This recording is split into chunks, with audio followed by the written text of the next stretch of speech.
What do you got? I think I can prove to a judge that both of these men had the mens rea. What the hell is a mens rea? It's a legal term the lawyers use. It just means the intention to commit a crime. Okay, come on, let's go. Mens rea? Put the cuffs on him. How could we have gotten mens rea? We take blood? Can you do it without taking blood? We both use condoms. How is this possible? I want to see a doctor. Can I have an independent blood test? Money! I feel sick. What are you doing? Mens rea! Oh! Oh! My God! No! Hey, everybody. Good morning, good afternoon, good evening. It's me, your host, Legal Vices, here on the channel, Legal Vices, where we talk about legal vices and illegal vices. Today's illegal vice includes the deletion of people. So that's what we're going to be talking about today, the LGBTQ incident that occurred in Colorado Springs just recently. A couple of weeks ago. We're going to be giving a background on that, an update on that, and some try to get some insight into who committed this act and what made them tick. And starting, we have J Rock Gnome saying has been a member of the Clean and Sober crew for 1 month, saying hello, Vices. Sup, J Rock. I'm glad to have all of you here. Mods, welcome aboard. Great to have the mods here as always, holding things together. It's great to have you guys here in chat, and those of you that just have us on in the background as you go about your day, have some background noise as you're driving, whatever. Thank you guys for being here too. The same favor I have to ask for everybody. Do me a favor, hit that like button. Right now, I've got 175 concurrent viewers, and while I'm doing this, we should have 175 likes. So, unfortunately, only a third of you are doing your job. So do me a great big favor. Let YouTube know you're here. Let them know you like what we're doing, and smash that like button. You don't think about it. I don't even think about it when I'm watching other creators. I have to be told to hit the like button too. I go, oh yeah, I guess I could do that. It literally takes less than half a second to just reach down there and boom, click that like, and I'm happy, you're happy, and YouTube is especially happy. Then YouTube recommends the video to everybody, and things go quite well for me. And if you are so inclined, if you haven't already done so, please hit that subscribe button. If you are subscribed, just kind of do a standard check to make sure that you're still subscribed, because YouTube has been known to delete people's subscriptions for no reason whatsoever. So we had a lot of ground to cover today in a relatively short time to do it in, because an hour and 20 minutes from now, we'll be switching over to the Juan David Ortiz murder trial. We'll be able to do the whole trial today because we have a sidekick today. Jay Rabin Law will be here. He'll come in whenever he gets time, and then he'll take over at the lunch break. So we'll be having the full trial if that's what you want to stick around for. I'll go part way, and he'll take it the rest of the way. So what's this all about? Some of you may know, some of you may not know. There was a tragic shooting at an LGBTQ friendly bar in Colorado Springs, Colorado. And that's what we're going to deep dive today. Oh, and thank you guys that we have our very, very first super chat. Well, we gotta do the super chat thing here right way. Where do we go? Stingy says, I can simp. Danny's not here. She might come a little bit later to redeem herself. That was actually pretty funny yesterday, if you saw that. Thank you so much, Stingy. Deeply appreciated. And we also have execution, hashtag justice for Indigo. I hope Indigo's here. I hope she comes back. That was kind of funny. With that out of the way, let's talk super chats here for a minute. If you're new to the channel, super chats are not required. I try to answer as many of the chat things as I can, as long as they don't, first of all, I got to see them. Second of all, as long as they're relevant and don't sort of derail what's going on or where the flow of where I'm heading with the stream. But I try to pay as much attention to them as possible. The super chats are you parting with your hard-earned money. That obligates me to read your super chats, answer your super chats, and acknowledge them with priority, which I do. And if you do make a super chat and you don't hear from me within 15 or 20 minutes, send me a note and tell me I'm stupid and I missed your super chat. So that's the deal with super chats. Totally, absolutely at your discretion. Never refused. Always accepted with gratitude, but not necessarily grifted for. I grift for the likes. We've got 274 people and 141 likes. 100 of you at least just got to go down there and smash that like button. And the subscriptions. I like my subscriptions. We're growing, we're getting bigger, but we get bigger, we get more people because you hit the like button. All right, how's that for the pre-game grift? I'm getting it under 5 minutes now. It used to be about a 15-minute pre-stream grift, but now we're doing pretty good. So all right, let's give you a quick teaser as what's coming up. Like I said, today we've got the LGBTQ situation in Colorado. After this, and until there's a jury verdict. After my normal stream, we'll be doing the Juan David Ortiz trial, who is accused of forcibly deleting 4 women of negotiable affections in Texas. So we'll be doing that until there's a judgment. But the regular streams will be this today. Tomorrow will be O.J. Simpson. Mark Furman's off the stand. A new officer takes the stand, gets examined by Marcia Clark, gets cross-examined by F. Lee Bailey, and then we get into a little courtroom drama. Next week's O.J. Simpson is the infamous putting on the glove day, so you don't want to miss that.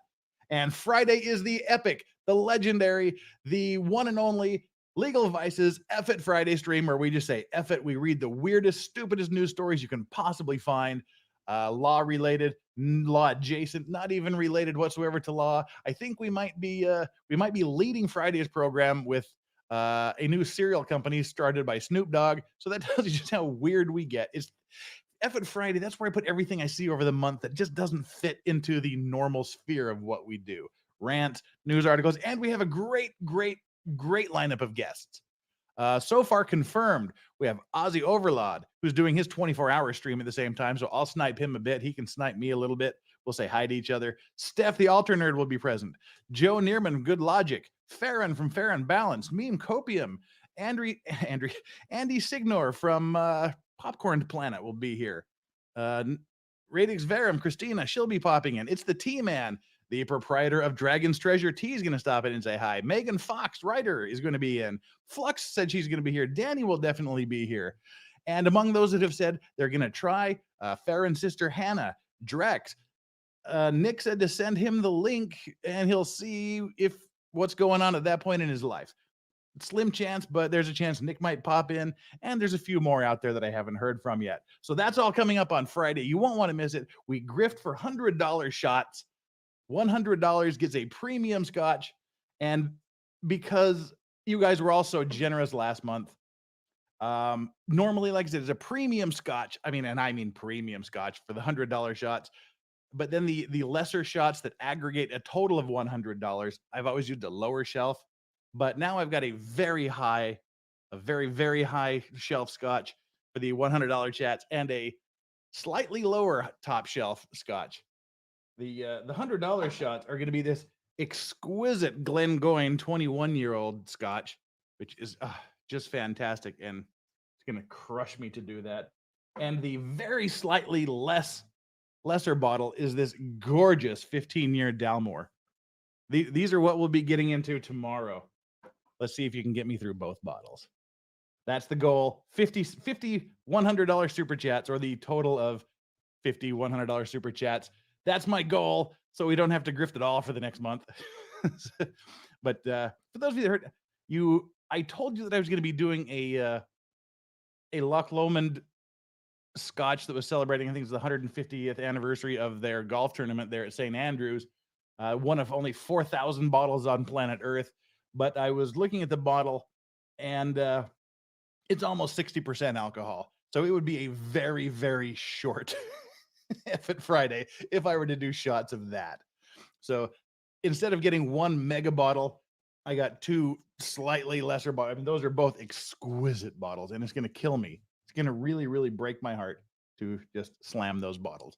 So that's what's coming up for the next little while. That's your teaser. And today's drink is this is why I was late, by the way. I was making a Negroni. I wasn't paying attention. I thought I was making a double, but it turned out I was making a triple, and the glass it was originally in was too small, so I had to get a larger glass. So that's what we're drinking tonight while we go through this Colorado Springs thing, is a wonderful, delicious triple Negroni. Delish. All right. So let's jump into this. 370 likes and 370 concurrent viewers and 187 likes. Come on, guys. You got to do better than that. Don't leave me hanging here. Everybody. Attention, everyone. Do me this favor, and you don't have to hear me talk about it again for at least the next 45 minutes. Okay, I'm lying. Maybe the next 20 minutes. But everybody, right now, just go down there and hit that like button while I'm bringing up the screen to begin our first story of the evening. I'm doing it right now, so you should all been done by now because it's much quicker for you to do it than it is for me to do it. All righty, boom. Oh, y'all failed. Well, some of you failed. 30 or 40 of you did it right. The rest of you, come on. All right, this is where we are. Go back in time 2 weeks. We're going back in time. There's multiple dead, several others injured in a shooting at a Colorado Springs club. That's all we know at the initial stages. And a shooting early Sunday morning. So this would have been the 20th. I guess it's not even really 2 weeks. It's been like a little over a week. A shooting early Sunday morning in Colorado left at least 5 people dead and at least another 18 injured, according to police. Colorado Springs police responded to a shooting at around midnight local time. The incident occurred at Club Q, an LGBTQ plus club on Northern Academy Boulevard. The suspected gunman was taken into custody. He was transported to the hospital to receive treatment. And this is the area where it took place. See here in kind of a strip mall looking place. You have the emergency vehicles lined up. A spokesperson for the Colorado Springs Fire Department told Fox 21 that 34 firefighters and 11 ambulances responded to the scene. Some ambulances transported multiple people at once.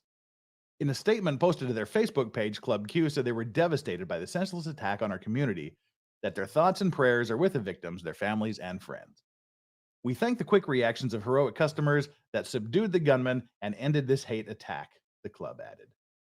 So it's already been identified from square one as a hate attack because there's a firearm involved and an LGBTQ club. So I guess that's why they identified it from the beginning as a hate attack. Well, we'll look into that more as it goes on, how that's all playing out now.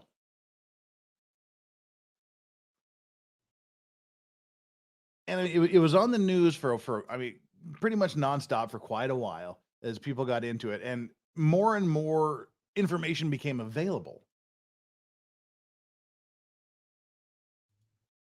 And what happened here is the police, they've just got their guy. They transport him to the hospital, and then they release a statement saying that they've got their suspect, they've identified him, and this is the information they've got. Cops identify suspect in Colorado LGBTQ nightclub shooting. And then they immediately, the stories kind of start to walk back a little bit. Colorado police are still investigating whether the attack at Colorado Springs was a hate crime. And now I'm going to just say right off the bat, I don't think hate crimes are real.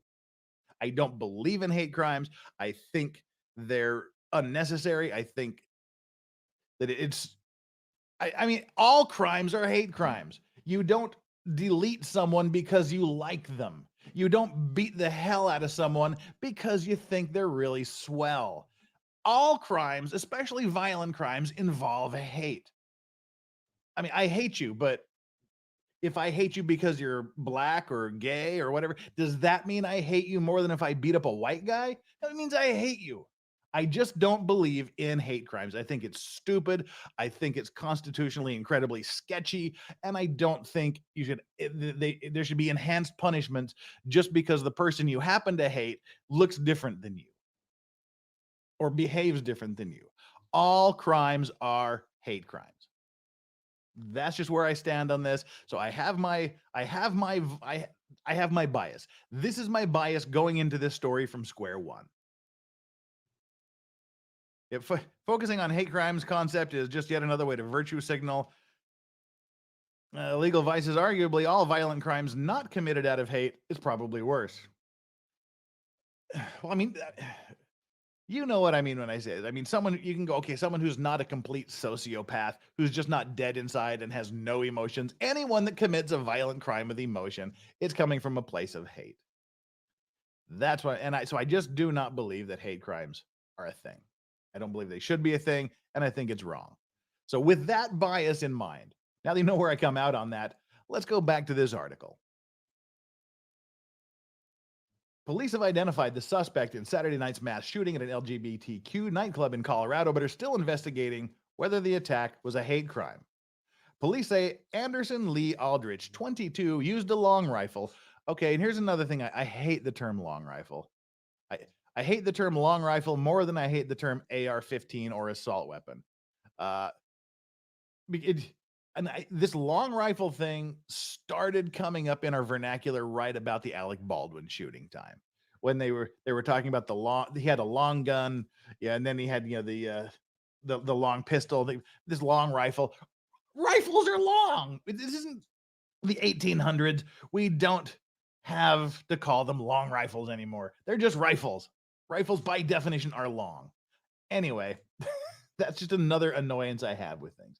The police say Anderson Lee Aldrich, 22, used a long rifle to carry out the attack and was already subdued by patrons at Club Q by the time the officers arrived. Authorities say that at least 5 people were killed and 18 were injured in the attack, though they warned that those numbers are not final. Oof. I mean, you've got the people that are shot. Like I said, 5 are just shot dead. 18 are injured.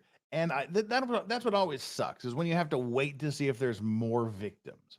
You wait to see if more people are going to go to the great beyond. Thankfully, I believe this thing held at 5. And no more of the injured people died. Now, Colorado Springs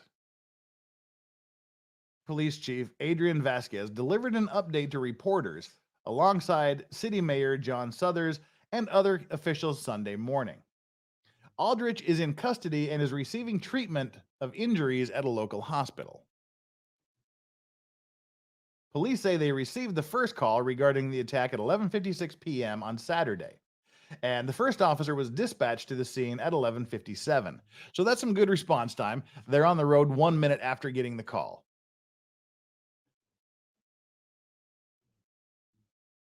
The officers arrived at the scene at 12:02. So again, that's great. They're there 6 minutes after they get the call. And in that 6-minute time, the guy's been subdued and the police take him into custody. And the already subdued suspect taking him into custody before calling for more support. Here's more of the emergency vehicles. Aldrich, and we're going to get more into this little section here.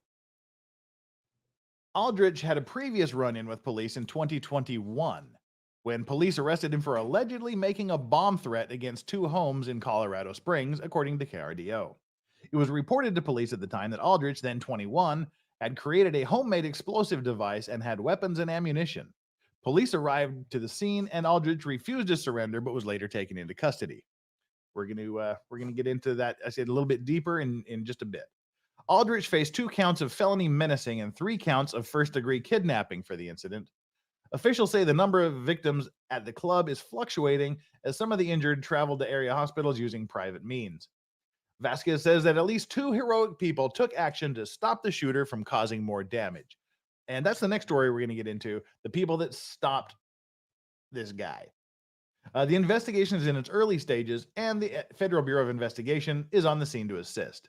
A spokesperson for the Colorado Springs Fire Department told Fox 21 that 34 firefighters and 11 ambulances responded to the scene.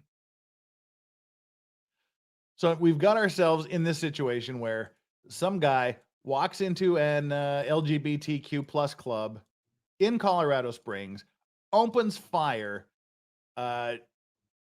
takes out 5 people and injures 18 others at least. And the police are there on the scene within 6 minutes. And in that 6-minute time, 2 guys took the shooter down. Sandra Cross says, I'm clueless with guns. Can you explain how he shoots several people? I mean, did he aim and shoot each person individually, or does this gun just spray bullets? It's one pull, one bullet. So I mean, you can just go bang, bang, bang, bang, bang, bang, bang, bang, bang 18 times or 22 times, and the guys are gone. So yeah, that's pretty. It's not automatic. You don't just pull it's not a machine gun where you just pull the trigger and it goes. You just have to pull the trigger, but as fast as you can pull the trigger, you can shoot rounds. So it doesn't take very long to shoot 22, 23 people. I don't know if he aimed. That's to aim 18 or 20 or 25 times would take a little bit longer. I don't know. I haven't heard any reports that he took aim at individual people. My impression was he just walked in and started pulling the trigger. It's now that's the incident. Now we've got to start to break it down a little bit. Where do we go from here? Who's all involved? How is this resolved? Looking at what's in this dude's head.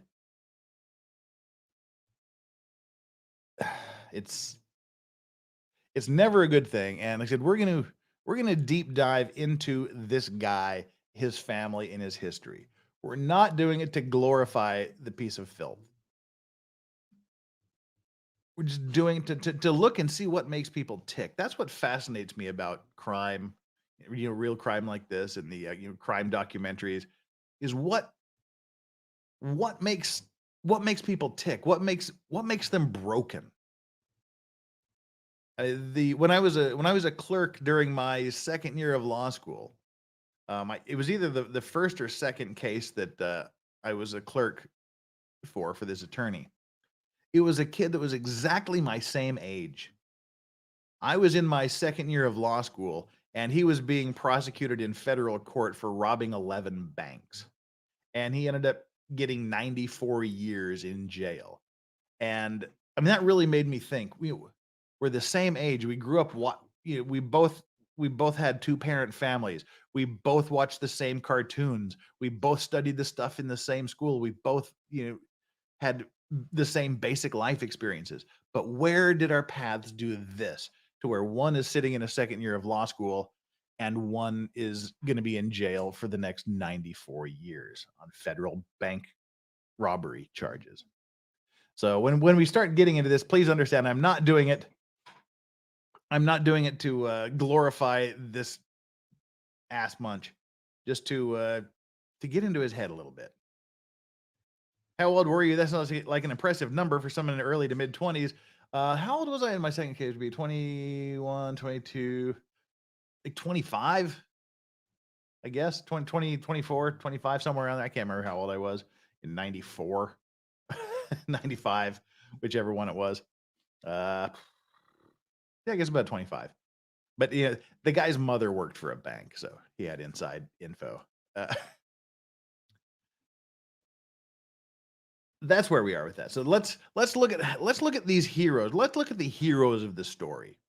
Who stopped this? Who are the people who got involved? There's some lunatic spraying bullets all over the club, just bang, bang, bang, bang, bang. And who gets involved in a situation like that? Some pretty badass people, as it turns out. The first guy, everybody in that building experienced combat that night. Army veteran Richard Fierro describes the moment he took the he took down the Colorado nightclub gunman.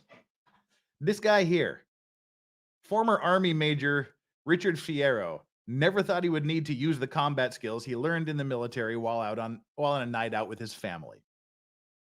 That's what happened Saturday, as Fierro, his wife and daughter, his daughter's boyfriend, and family friends were at Club Q in Colorado Springs celebrating a birthday and watching a drag show. Shots rang out at the LGBTQ nightclub just before midnight. But I went to the ground as soon as I heard the rounds, said Fierro, whom President Joe Biden has called to thank for the heroism of what came next. The veteran, who served 3 tours in Iraq and 1 in Afghanistan, said his training kicked in. So I mean, this is an Army major who's pretty damn badass for having served 4 tours in the war over in the Mideast. I was in fighting mode. I was doing what I did downrange. I trained for this, Fierro said Monday. After hitting the ground, Fierro saw a man with a gun and jumped into action. I ran across the room, pulled him down. Fierro, and how he pulled him down is, we'll get it in his own words, but how he pulled the guy down is pretty cool too. I mean, this guy knew his shit. He knew what he was doing. Fierro and Thomas James were identified, and we'll talk about Thomas James after this. They were identified by police as 2 club goers who helped take down the suspect. 5 people were killed and 17 were wounded in this story here. While hailed a hero, Fierro told CNN, "It hurts to think about those who will never get to go home, as well as everyone in the building who is traumatized. The whole thing was a lot. My daughter and wife should have never experienced combat in Colorado Springs." I mean, that's a powerful statement there. My daughter and my wife should have never experienced combat in Colorado Springs. And everybody in that building experienced combat that night. Not to their own accord, but because they were forced to. So after the suspect was pushed to the ground, another man, apparently James, helped Fierro subdue the gunman, push the rifle out of his reach. Let's see here. We don't want to be too redundant. Biden called Fierro and his wife Jessica on Tuesday. White House spokesperson Karine Jean-Pierre said, explaining the president wanted to thank Fierro for his courageous actions and instinct to act in thwarting the attack and saving lives. He offered his condolences to them and also his support and talked through what it's like to grieve. As you know, the president, that is something that he's been able to do very personally, she said. Biden in recent years has been outspoken on the grieving process he's endured since his first wife and 1-year-old daughter were killed in a 1972 car wreck, and his adult son died in 2015 of cancer. So let's go up here and listen to this guy's story in his own words. Raymond Green Vance's family says he had just landed a new job and couldn't wait to save enough money to get his own apartment. They say he was a kind, selfless young adult with his entire life ahead of him.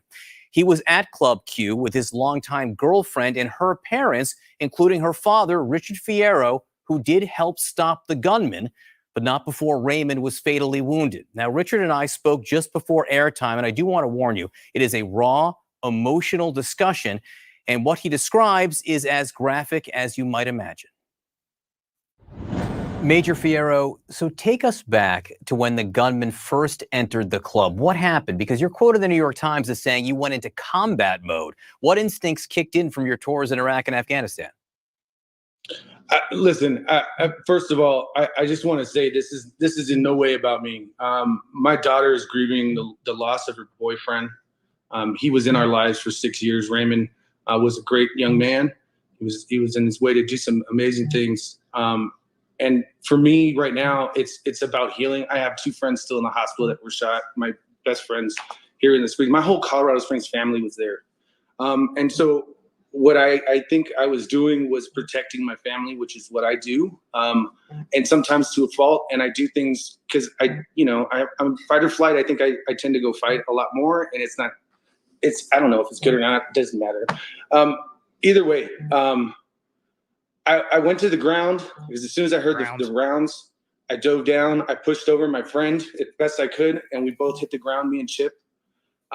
I put my back against I tried to stand up and I fell. And then I fell against it's like a bench seating.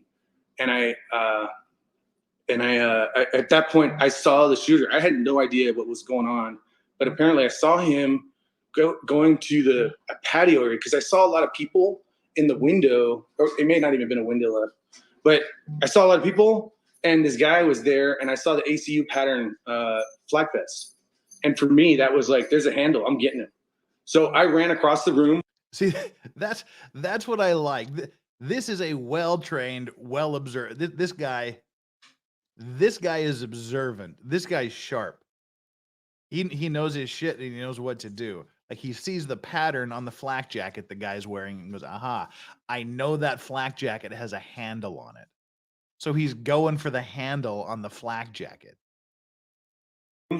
Grabbed the handle, pulled him down, and then started to, actually, I think I went for his gun with him. His rifle flew in front of him. And the young man that tried to jump in there with me, we both either pulled him down or whatever, but he ended up at his head and right next to the AR. And then with the AR, I told him, push the AR, get the AR away from him. The kid pushed the AR. I don't know what his name was. And then I proceeded to take his other weapon, the pistol, and then just start hitting him where I could, but the armor's in the way. And I found a crease between his armor and his head, and I just started wailing away with his gun. And then. So that's the second part I like. The other guy, he gets the AR out of the way. Dude grabs the guy's pistol and just starts pistol whipping the shit out of this guy. That's what I love. I mean, he doesn't hold him down. He doesn't immobilize him. He grabs the guy's pistol and starts pistol whipping the shit out of him. This guy is awesome.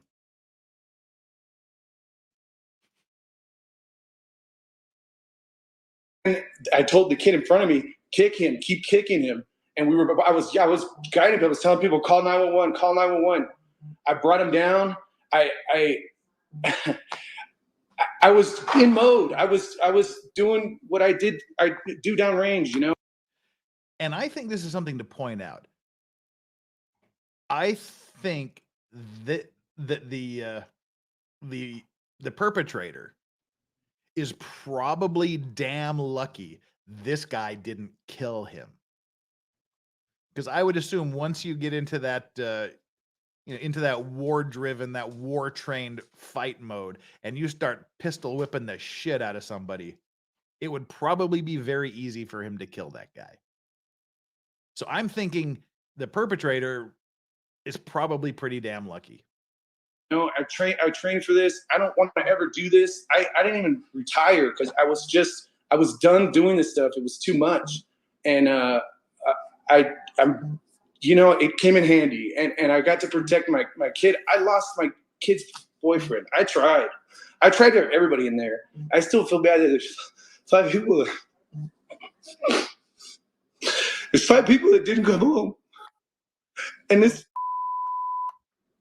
guy, I told him while I was hitting him, I said, I'm going to kill you, man, because you tried to kill my friends. My family was in there. My little girl was in there with her. We are so sorry for the loss that you and your family have gone through, for the loss of your daughter's boyfriend. And we are so sorry for your 2 friends that are still recovering in there.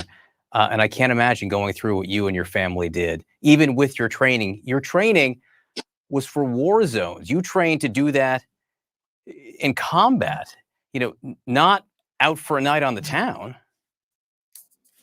Yeah, but it lives in you. If you actually do this stuff, it's in you. I was proud to be a soldier. I don't like these guys running around here doing G.I. Joe stuff, and they're not. I'm not a G.I. Joe. I'm just a normal guy, man. I'm protecting my family, and I reached up and I did what I had to do. And honestly, I don't care about myself in that moment. I cared about everybody that was around me, and I cared especially about my family. As soon as I got done with that guy and the cop came in, I went across the room and started first aid with my friend who was shot in the chest and the legs and the arms. And I told her, Joanne, stay with me. Look me in the eye. Stay with me. And I moved her head so she wouldn't see her arm because he was shot. And Chip was right there. Her husband was reaching for her. So I put her hand in his hand so that they could be together. I didn't know if they were going to make it. This guy, man. This whole thing was a lot. My daughter and wife should have never experienced combat in Colorado Springs. And everybody in that building experienced combat that night, not to their own accord, but because they were forced to. And I told my daughter, for me downrange, it was always, hey, get in the next patrol. Get in the next patrol, and you're done. They get over it. Get in the next patrol. They don't have that option. Nobody in that building has the option to get on the next patrol. They got to live with this now to whatever it's a lot for any human, man. This kid that was helping me was kicking another human in the head, and I told him to do it. I don't know what to do. There was a beautiful one of the performers was walking by when the kid was getting tired of kicking, And now this is the third part I like. And before I get into this, I have a few comments to address here. The Hidden Hand says, why would a straight person be at a drag show? Dude, there's some fun drag shows. Not every drag show, not every drag queen is a fucking degenerate. You know, is you know, one of these groomers or, you know, or PETA. There's drag shows can be super fun. I mean, they can be just a great night out. Why were they at a gay bar? Because they were there to have fun, to watch the drag show. I would challenge all of you that have that attitude to go check out a fun drag show.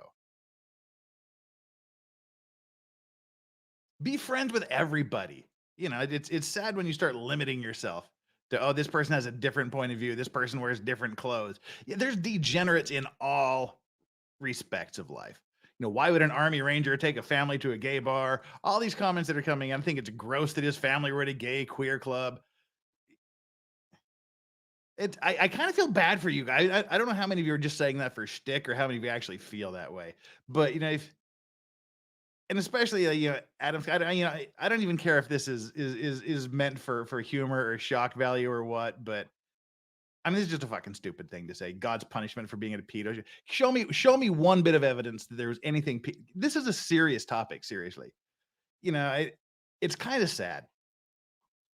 You know,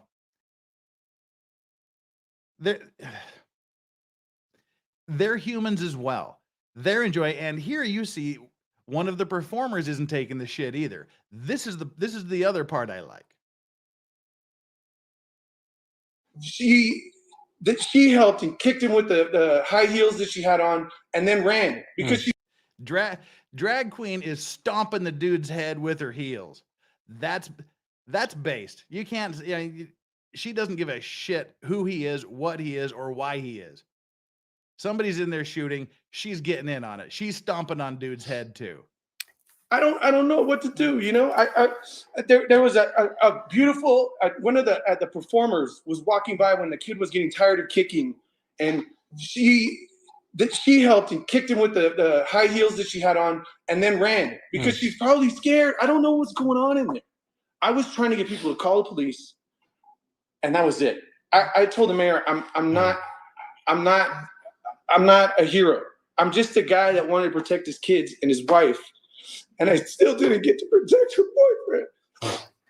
Major, you helped a lot of people. You helped a lot of people, and no one should ever, ever go through what you or your family or the people in that bar went through that night. So that guy's bad. And those of you like, you know, calling him a puss for whatever, for saying, oh, he's crying, never cry on TV. Oh, he's a softie. Oh, dude just watched his friend get blasted in the arm, just watched his daughter's boyfriend of 7 years get murdered in front of his eyes. He, as a combat veteran, is trying to save lives, and he's got to live with the fact that he didn't save 5 people, including family and friends, and 18 other injured people. That's a whole hell of a, if you're not an emotional wreck after that, well, you're less of a human being than the shooter in my eyes. Now, who's the other guy? Let's see what you got to say about him. The other guy, he was saying there was a kid that helped out. Yeah, there was, and I guess kid to him is anyone younger than him, because the other kid turned out to be not so much of a kid either.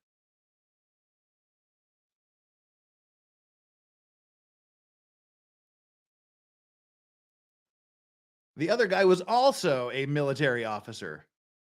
He was a Navy officer who was also, but he, I guess, is one of the gay guys in the bar. A U.S. Navy member who helped subdue the alleged gunman in the deadly Colorado LGBTQ nightclub attack spoke out for the first time about his heroics, saying he simply wanted to save the family that I found. Petty Officer Second Class Thomas James was photographed in his bed at the Centura Penrose Hospital, where he's listed in stable condition with undisclosed injuries. James was hailed as a hero along with Army veteran Richard Fierro for fearlessly confronting accused gunman Anderson Lee Aldrich during the rampage at Club Q in Colorado Springs. If I had my way, I would shield everyone I could from this nonsensical acts of hate in the world. But I'm only one person, James said in a statement released by the hospital. Thankfully, we are family, and family looks after one another. We've come a long way since Stonewall. Bullies aren't invincible. he said, referring to the Greenwich Village bar where the site was the site of 1969 riots that helped launch the gay rights movement. I want to support everyone who has known the pain and loss that have been all too common these past few years. My thoughts are with those we lost on November 19th and those who are still recovering from the injuries. He ended his statement by urging young members of the LGBTQ community to be brave. Your family is out there. You're loved and valued. So when you come out of the closet, come out swinging, he said. Fierro said he wrestled with a rifle. We wrestled the rifle away with the help of James, who moved the gun out of Aldrich's reach. A third person, a trans woman whose identity has not been revealed, stomped on the suspect's head with her high heels. That's two people that put their lives at risk to save other people. A straight man and a gay man. It doesn't matter. They're out there to save lives. They're out there to bring this sick fuck down. And bless them for what they did. That's two seriously heroic men doing what they were trained to do to stop this active shooter. And if you see it any other way, you know, that says a lot more about you than whatever lifestyles they live.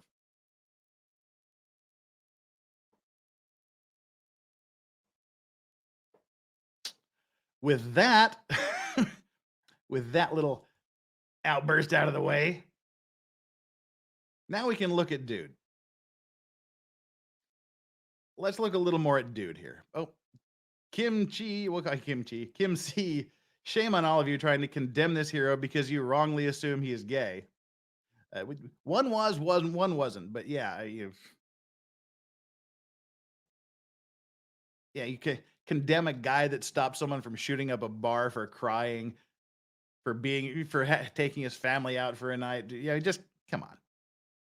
You chat, you're better than that. I know you, chat, and I know you're better than that. So what happened to Dude after he got the shit pistol whipped out of him? That's him there. He's had better days. That's a man who has been pistol whipped several times. And you got to know that had to hurt the next day. That's the guy. That's the guy that just literally got the shit kicked out of him by Dude. By Army Major and Navy guy.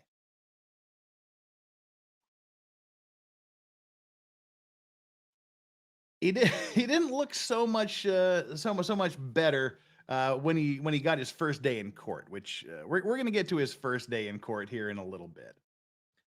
But then comes this thing here, this assertion he makes.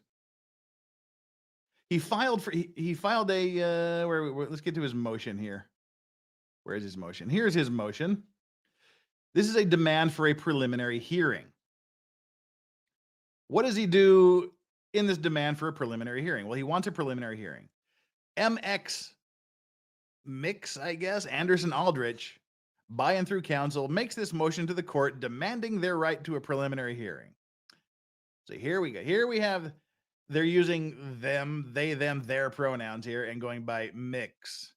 Preliminary hearing in support. Mix Aldrich states the following. The prosecution has filed charges against Mix Aldrich. Mix Aldrich demands their constitutional rights to a bond and to due process. Mix Aldrich demands their right to a preliminary hearing. Then we have the footnote. Anderson Aldrich is non-binary. They use they, them pronouns, and for the purposes of all formal filings, will be addressed as Mix Aldrich. Now, I have some mixed feelings about this.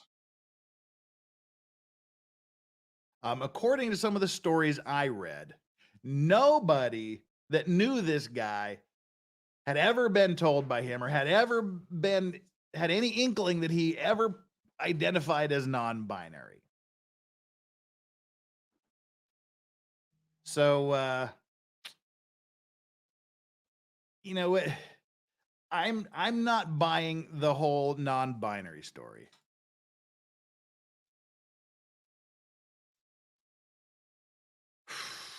I mean, you don't want to go down this path. I mean, personally, I don't think it matters a good goddamn what he is or how he identifies. He shot 5 people to death and injured 18 others. So I personally don't really care what he identifies as, but this smells to me personally like a ploy to get sympathy and to try to avoid this hate charge, one of us things, self-hating person in the community, whatever this is. I don't like this. Suddenly he's identifying as non-binary after he blows people away. And Big Chunga says, how about them red flag laws worked out for you, Colorado? How them things work? We're going to talk a little bit about that in just a quick bit here. Billy Aoki says, why he looked like the MTG guy who posted selfies of himself with random exposed bum lines. I don't even know what that means, and I'm not sure I don't want to. I'm not sure I want to know what that means.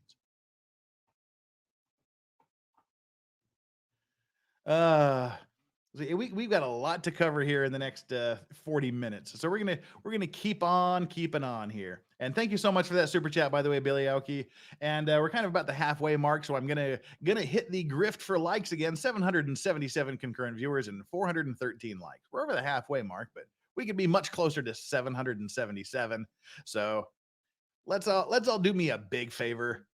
Even those of you that disagree with me on the first parts of this story, go down there and hit that like button. I still like you, even though you're more degenerate than I thought. But reach down there, hit that like button. Let's get us up to 600 or 700 that fast.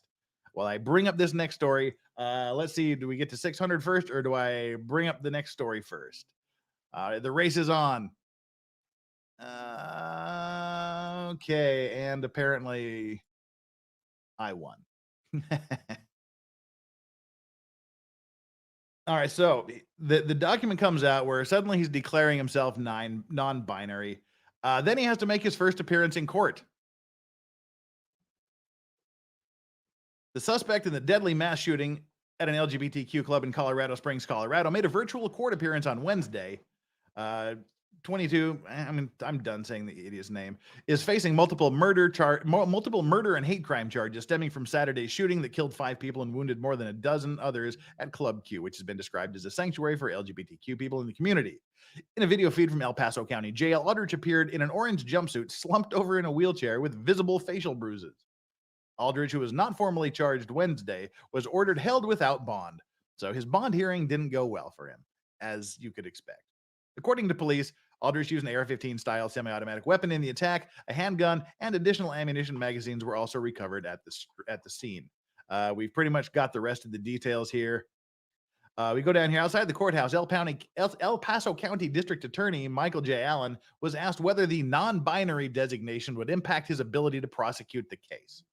So for my purposes, in every single murder case that I've prosecuted, which have been more than I would care to talk about, I refer to every one of those as defendants. And that's what I will do in this case. It has no impact on the way I prosecute this case in the state of Colorado.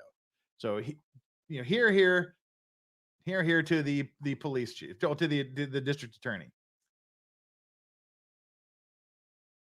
Now let's take a look at the hearing itself. This was the hearing that was held the other day. Let me bring it on up.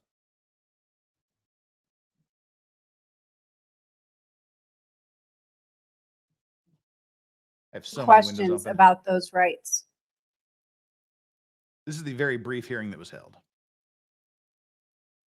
Do you have any questions about the rights? He's not really moving, is he? Oops. The court finds that Anderson Aldrich appears in custody for video advisement today with counsel. Counsel, are you waiving reading an advisement of the rights, charges, and penalties in this case at this time? Yes, we are. Are the people seeking a proof evident presumption great hearing in this matter? Yes, Your Honor. Then pursuant to Colorado Revised Statute 16-4-101-1A, I find there is legal authority to hold Anderson Aldrich without bond at this time. The next court hearing in this case will be held on December 6th of 2022 at 8:30 in the morning in Division 21 with Judge Michael McHenry.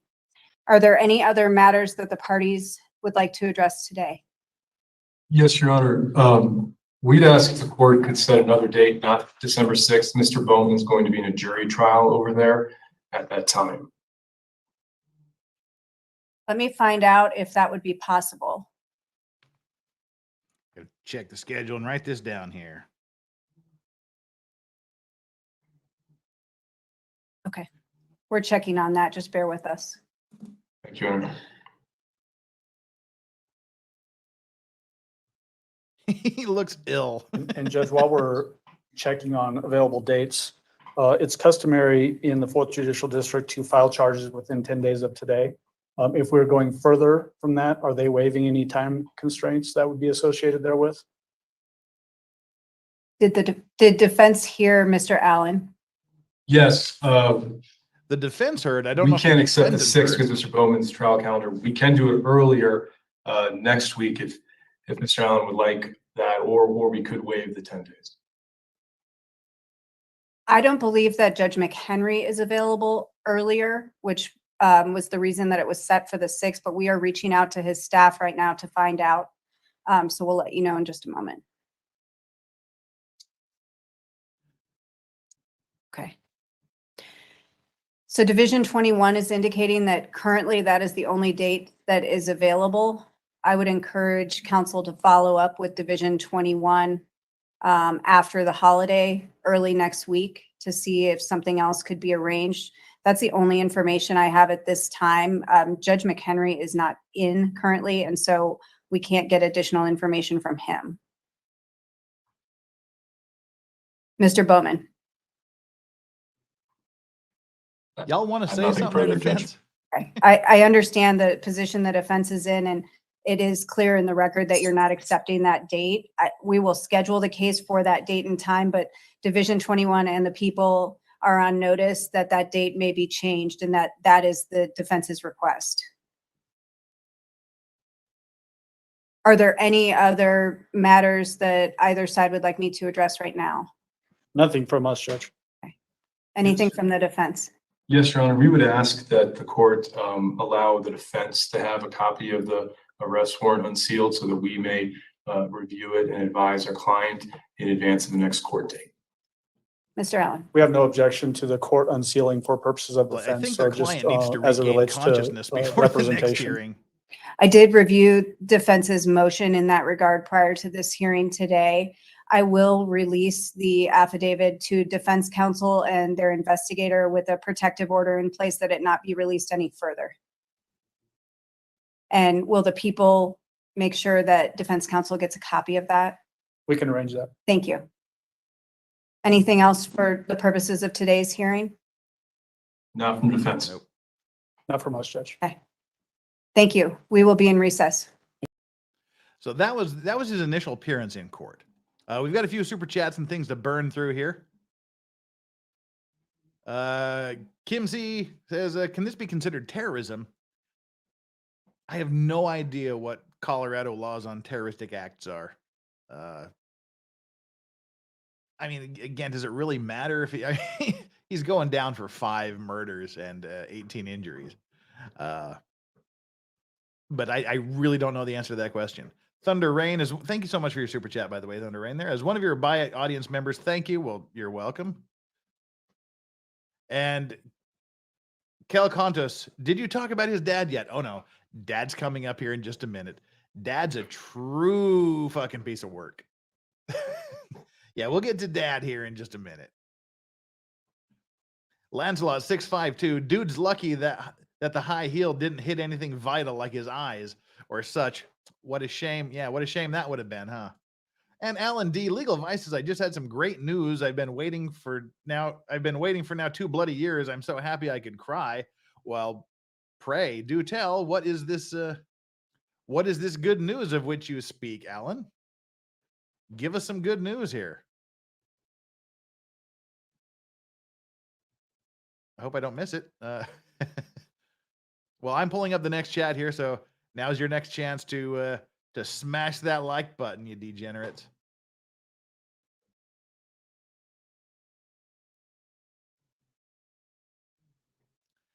All righty here. We have the first problem we have. Oh, we'd be getting 50K. Super. That's some good news. Congratulations to you.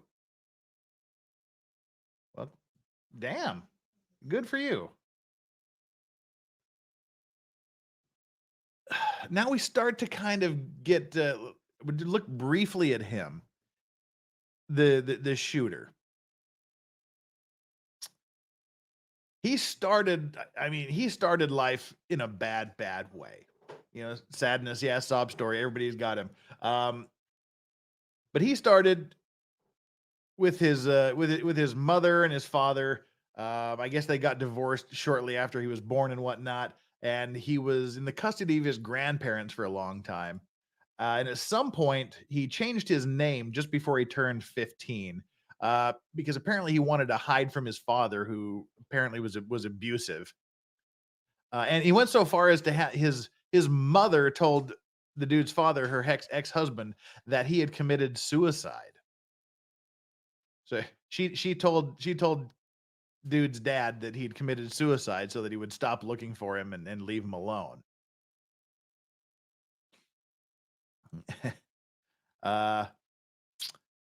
So this changing the name set a lot of things in motion that kind of complicates this case a little bit here. The LGBTQ club shooting suspect his troubled past was obscured by a name change. Years before he allegedly walked into a Colorado bar, well, I don't think it's much of an alleged thing, but yeah. The man known as Anderson Lee Aldrich had a different name and a tumultuous past. Until age 15, he was known as Nicholas Brink, living in San Antonio, public records show. His parents separated when he was a toddler, and when he was 12, his mother, Laura Vopel, was arrested for suspected arson, according to court documents. She was later found guilty of a lesser offense in connection with the same incident. So mom's got a criminal history as well. What do we have here? We have Snarky Sorcha. I changed my name in part to get away from abusive parents. Still not shot anyone. Yeah. As are most people in that situation. I haven't shot anybody either. So his mom was found guilty of arson. At age 15, he became a target of particularly vicious bout of online bullying, in which insulting accusations were posted on a website along with his name, photo, online aliases. According to a review of the site by Washington Post, at some point a YouTube account was created under his name featuring a crude profanity-laden animation under the title Asian Homosexual Gets Molested. For unstated reasons, just before his 16th birthday, the young man petitioned a Texas court with two of his grandparents' names on the document to legally change his entire name. His mother's name did not appear on the petition. Nicholas F. Brink became Anderson Lee Aldrich, who at age 22 would gain infamy as the suspected shooter. Whether the events of his childhood had any bearing on Saturday's horrific violence is unknown. But his earlier existence as Nicholas Brink, reported for the first time, offers possible answers to several key mysteries surrounding the suspected gunman. Public records and databases were oddly silent about Aldrich for the first 2 decades of his life.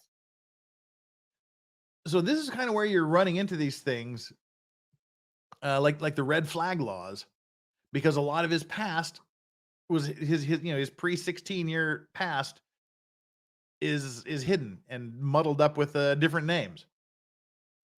They talk again about the bomb threat he made.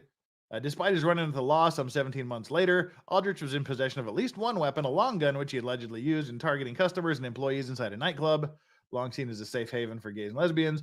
The Church of Jesus Christ of Latter-day Saints, why not just throw the Mormons into it too? Confirmed in a statement to the Post that the alleged shooter was on the membership rolls of the church, but he had not been active in the Colorado Springs locations to the best of their knowledge. Oh, and trust me, the church police know. I haven't darkened the doorway of a church for almost 20 years, and I still get calls every now and then, just wanting to check up, make sure I'm still here, that kind of thing. So, the church, which until 2019 described people in same-sex marriages as apostates, condemned the shooting in a statement. The senseless act of violence in Colorado Springs is of great sadness and concern to us. We are greatly troubled by any violence in our communities and condemn most especially violent acts that are a result of intolerance against any of God's children. The mayor said it has trappings of a hate crime.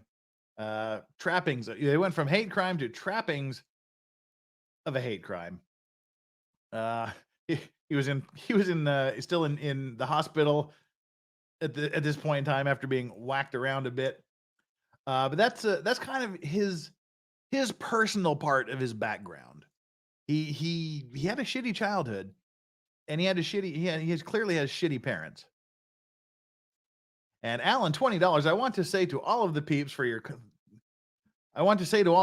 kind words for me. This has been a long wait. It's over now. Love you all, chat mods, and of course, Jeff. Well, cheers to you, Alan, and the 50K that's coming your way.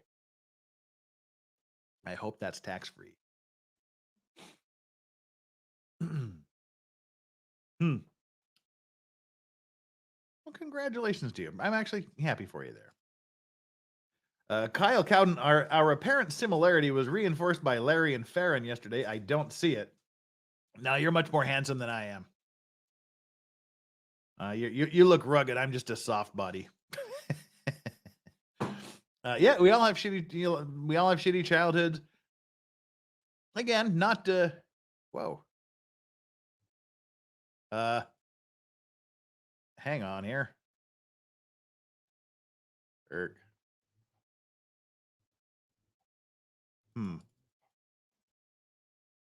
All right. Let me check on things here. Just one. Oh, okay, I just had to check on one thing here real quick. Never mind. Problem solved. I had a brief problem that is now officially gone away. And again, none of this is to excuse his behavior.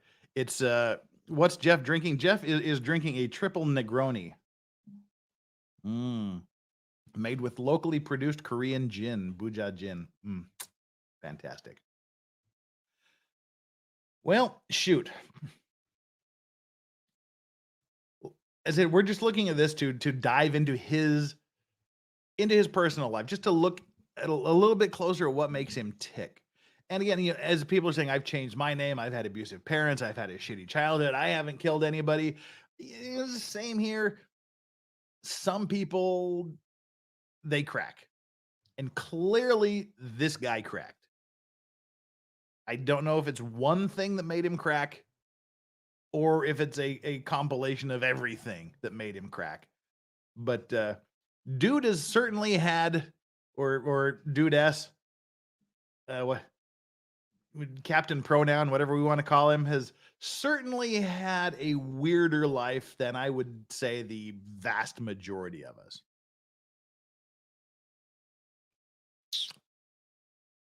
He, as no, Trump hasn't been blamed yet.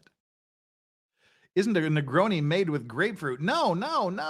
Grapefruit is 1 part gin, 1 part sweet vermouth, and 1 part Campari. That's it. No grape juice involved. No grapefruit juice involved.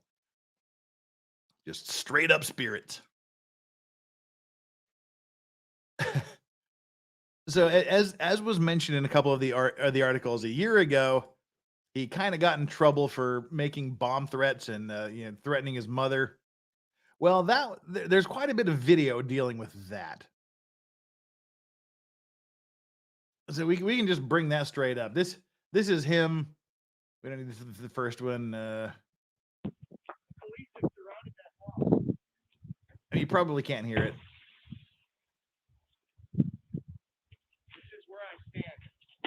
He says, "This is where I stand. Today I die. That's what happens. They don't give a fuck about me anymore." So that's him saying, "Today's where I make my stand." This is a second video. This is your boy. I've got the fucking shitheads outside. Look at that. They got a beat on me. You see that right there? Fucking shitheads got their fucking rifles out. If they breach, I'm gonna fucking blow it to holy hell. So go ahead and come on in, boys. Let's fucking see it.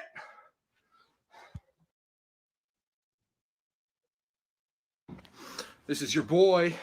I've got the fucking shitheads outside. Look at that. They got a beat on me. Well, You I see guess that right there? for some reason we needed to see that twice. Fucking eh? shitheads got their fucking.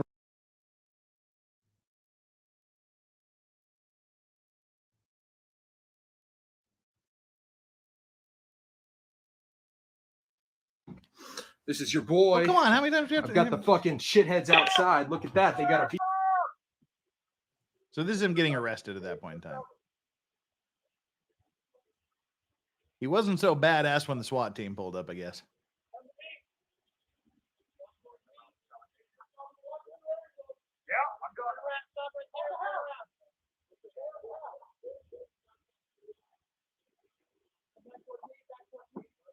It totally reminds me of Trailer Park Boys. Nice, Matthew. Ricky gets arrested for threatening to blow up the trailer park. Yeah, so that's him getting arrested. He had these problems for a while, and for some reason, it seems he wasn't charged in that.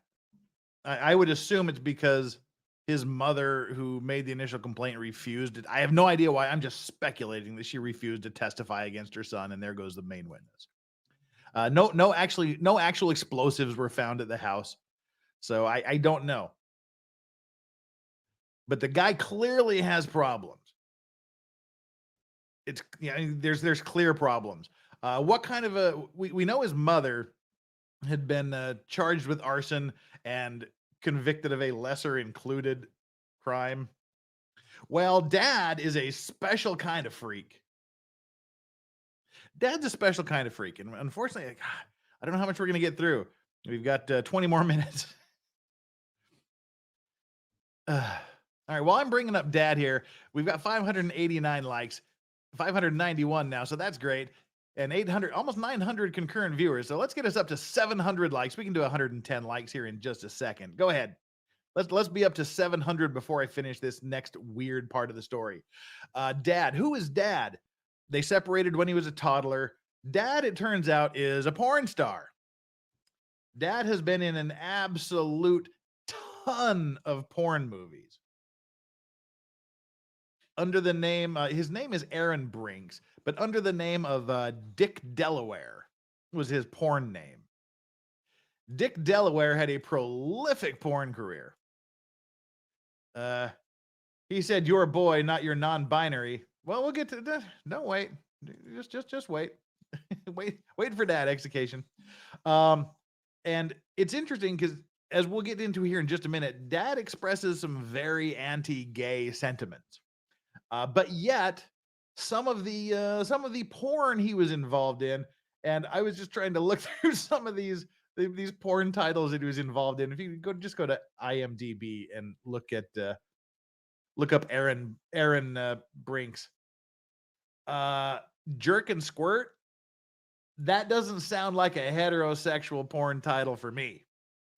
And a lot of the, and I for research purposes, you checked out the hub, and his name has a lot of hashtag gay porn things in it. So Dad is one of these straight porn guys who apparently does some sort of gay porn, but he's not really gay. You know, you figure that out in your head. But yeah, I mean, he's done a lot of movies starting in 2003. I mean, just the titles are I wish I could read some of these titles. Exploitations, I guess. That won't get oh God, these are this is why I need Rumble, I guess, in my life. Oh my God, I can't even read these titles. But yeah, it's okay to put it in my ass. All right. Your mom tossed my salad. Oh God. Anyway, so Dad was a porn dude. I wish I could. I love porn titles. They're so funny. And there's no shortage of hilarious titles in his career. I got news for you. That means you're gay. Oh, yeah. But that wasn't the dude's only weird point. No. Not at all. Apparently, he married a fellow adult performer, shall we say. He married a someone who he married into the same line of business. But one that didn't stop him. Vince Clortho says, thanks for doing the research for us.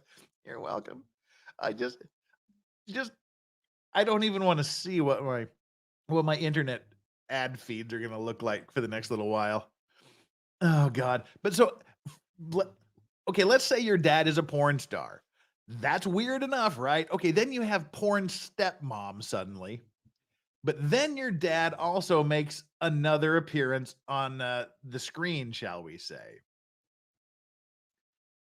He shows up in an episode of what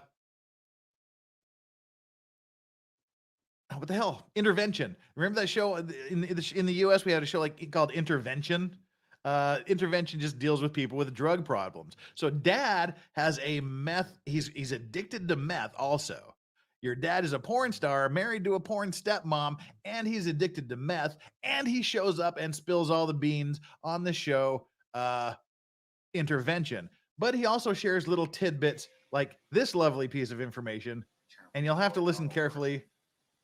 Within seconds, this person is... All right, I'm gonna have to up the volume now. Be careful, because this is some dude filming this with a camera.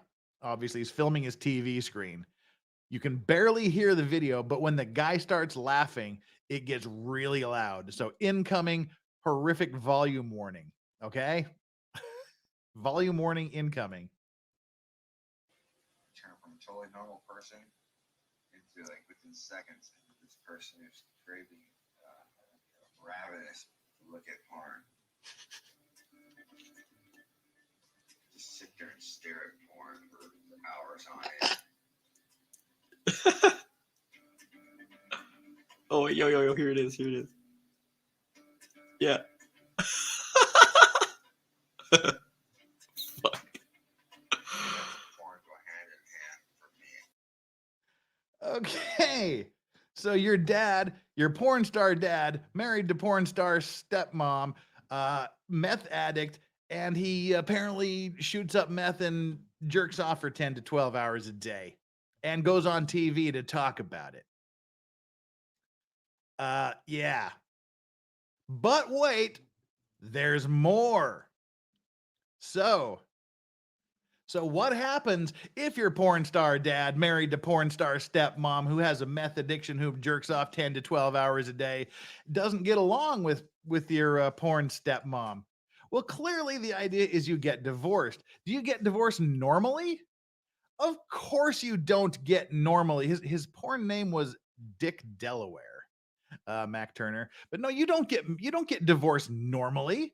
What do? Of course, you go on divorce court on TV. That's what you do. Because why not? Her and I had our arrangement. What was your arrangement? I mean, it was him taking my credit card and taking my car and stealing $300 every time he wanted to go use crystal meth. When you're an addict, you're a problem. You're an all day, every day, 24/7, all concerned. Aaron admits his addiction to drugs was the downfall of his 4-year marriage. And Vanessa says his lies, theft, and drug use were enough for her to file for divorce. He broke our marriage. He's a drug addict, a liar, and a thief, and he used me. But the fact he's a porn star is okay. I filed for this divorce. Just like to move on with my life one way or the other.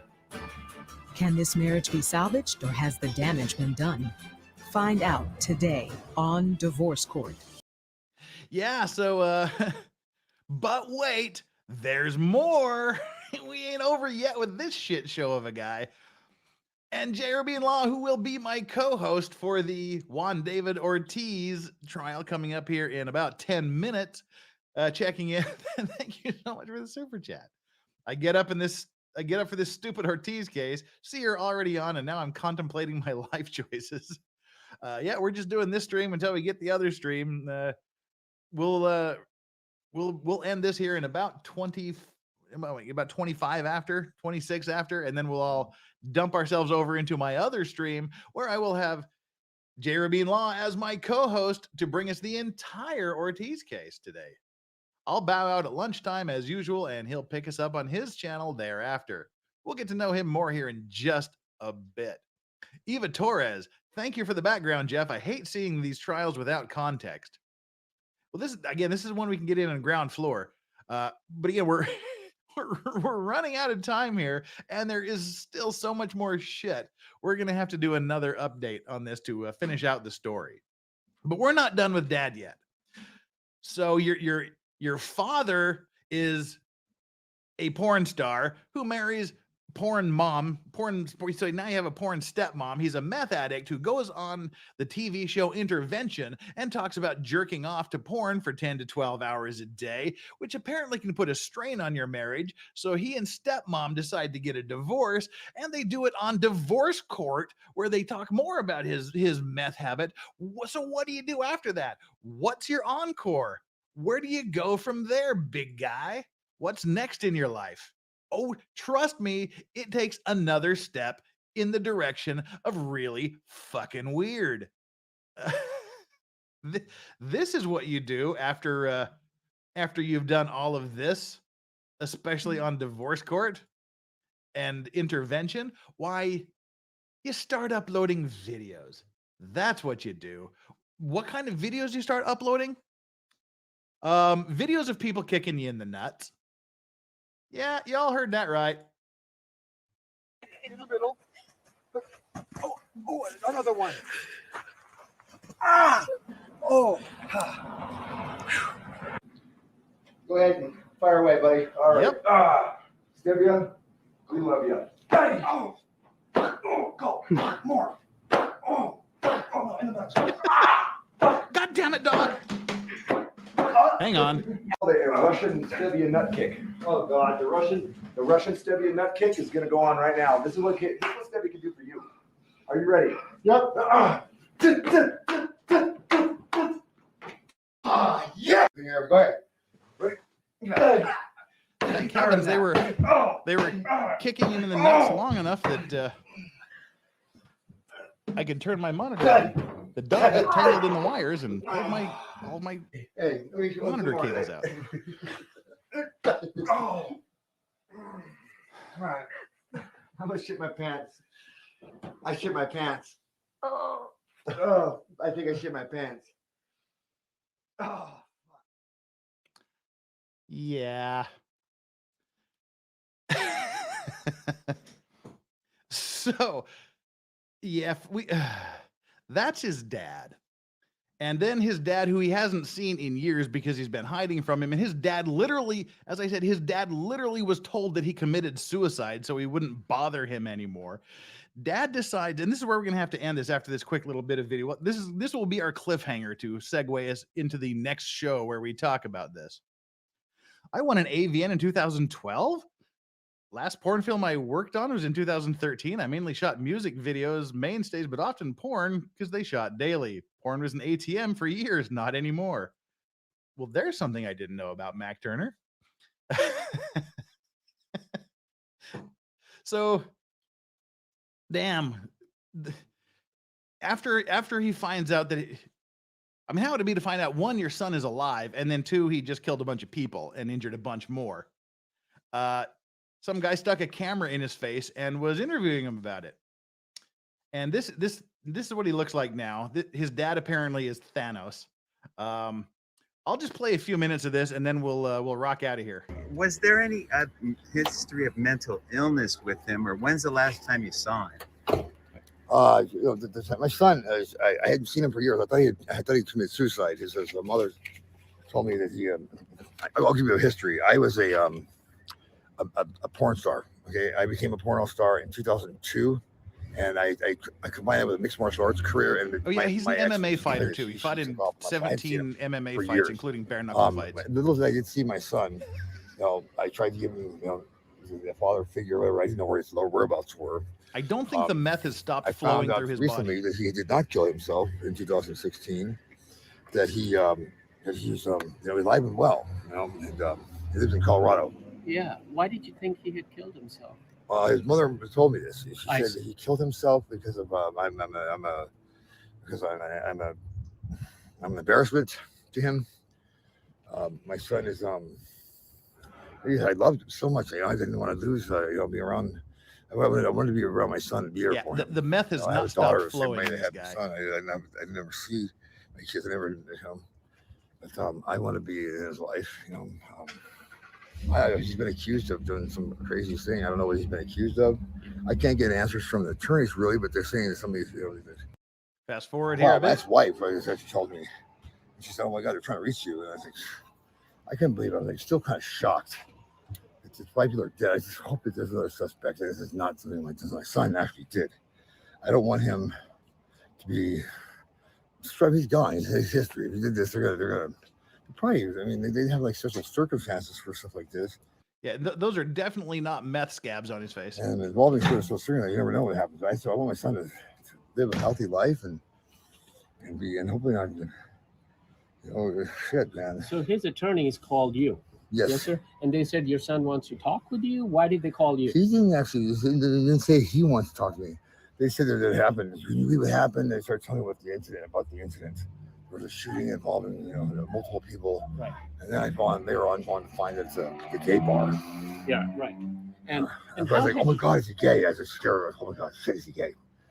And he's not gay. So it's well, you guys had conversations about that. You were. Oh yeah, you I was told adamant. him. Yeah, you were adamant that gay is bad. I'm a Mormon. I'm a conservative Republican, and we don't do gay. We don't do gay. Yeah. So when did you? Okay. Well, well, that there is unfortunately where we have to end the show today. That'll be the cliffhanger. We'll pick this up next time. We'll watch that entire video. We'll talk about his grandfather, who is also a guy. Grandfather is apparently a big MAGA guy. And his grandfather, an interesting character too.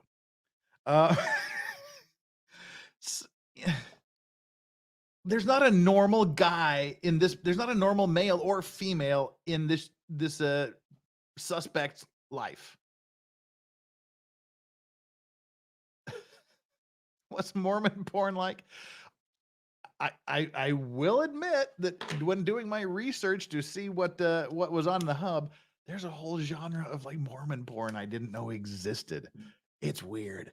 But yeah, anyway, we'll talk more about dad. We'll talk more about granddad.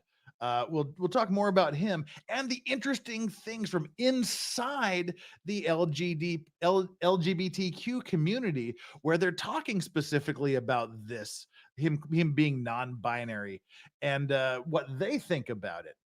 I mean, there's some interesting things there. So we'll probably have to they said the next hearing is December 8th. I think they said it was December 6th. So yeah, we'll have to do a deal with that hearing and then continue our update. So we'll leave the rest of the cliffhangers until then. What's going to happen now as we bring this show to an end? I've got us all set up to where we're going to dump into my other stream. So we'll raid myself. We'll raid myself over on my other stream lined up for the Juan David Ortiz trial. As soon as we drop off here, it'll go over there, and I'll need about a minute to switch everything over from my end. So hang tight over there. If for some reason you're not automatically transferred over there, just go to Legal Vices and hit the stream that comes up live for day 3 of Juan David Ortiz, and we'll see you over there. Thanks for everybody that was here in this chat, and thanks for everybody that was so gracious with the super chats. And thank you for everybody here in chat for sticking with us. You guys are great. Please hit that like button on the way out. We got 696 likes. 4 more gets us up to 700. So that'll be awesome. And hit that subscribe button if that's what you're into. We do a lot of this. And tomorrow we'll be back for the regularly scheduled O.J. Simpson trial tidbit, where we'll be doing another direct examination by Marcia Clark, cross-examination by F. Lee Bailey, and some courtroom drama.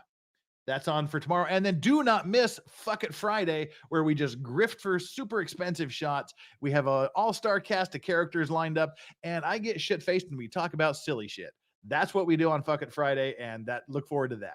We'll see you over on the flip side. I'm going to end this here. Wait a minute. I think I missed one thing. Did I miss one thing? Yes, I did. Sorry, Kellett. I almost missed that. Kellett says, catching up and just got to the interview with the major. To all people criticizing him for crying, just try walking in his shoes. Serving doesn't make you an emotionless prick. Thanks, Lorax. On that note, thank you. Just a map nailed to the wall. Oh, yes, we will. Yeah, you don't want you can miss it. You scare me. See you on the flip side. Legal Vices out.